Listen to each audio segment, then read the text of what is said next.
Yes, I completely agree that like this first step, this first residence permit, it's always the most difficult one. Afterwards, you are not doing anything from zero, from the beginning. It's always some leverage, let's say.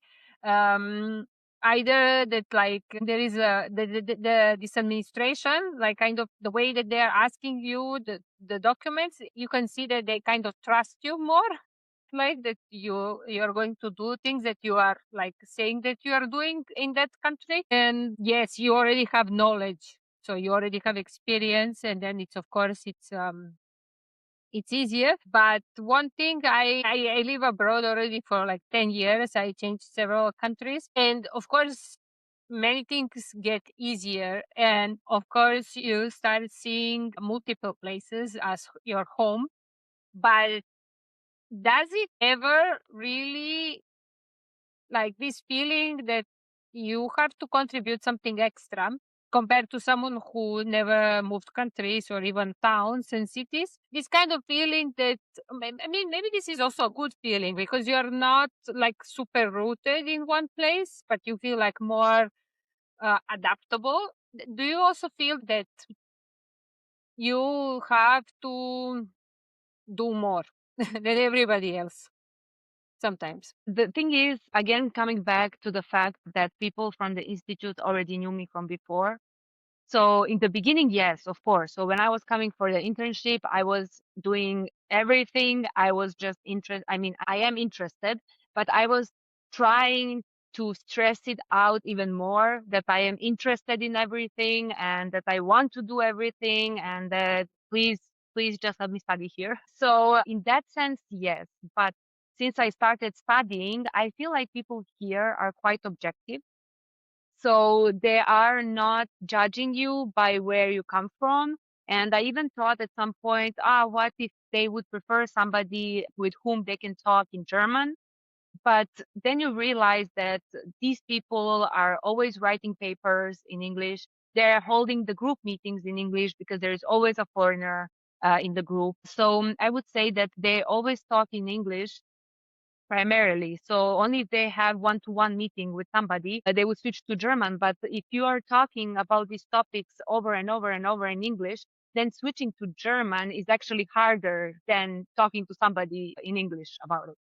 So in that sense, no. But now that I am coming to an end with my studies and I do want to stay in Kiel and primarily at the institute, if possible, I do feel like I have to do more than others. So I can prove that I deserve to stay here. But then on the other side, I also stop myself from that because I feel like, okay, I am paid to work for this and this many hours. I am doing my master thesis and I have this deadline to do my master thesis. I will get it done until that deadline. So I am not going to work weekends or I'm not going to work super late unless necessary, of course.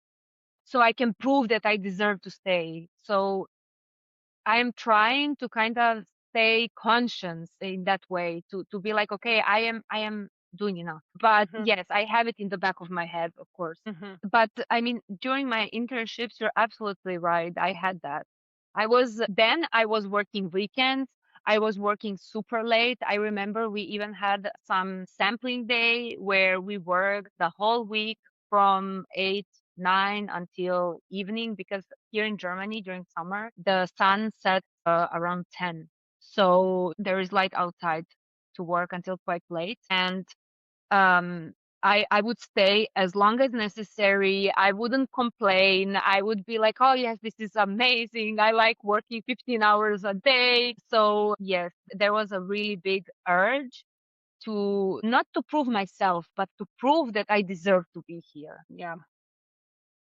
Well, it's a whole new topic to talk about. To make some kind of summary of your experience, how would you explain your life and experience in general of Germany in one or yeah, two words, very shortly? Be adaptable, be open minded, don't judge, and just try to understand where they're coming from. I think history plays a really huge role in all their habits nowadays, and just try to understand where these habits come from. Okay, cool. It's a bit more than 1 or 2 words, but it's helpful. So great. Thanks. I think we can now kind of conclude and move to, we will record one short video about you moving, well, moving your pet, or how would you call your Daughter. relationship, your baby,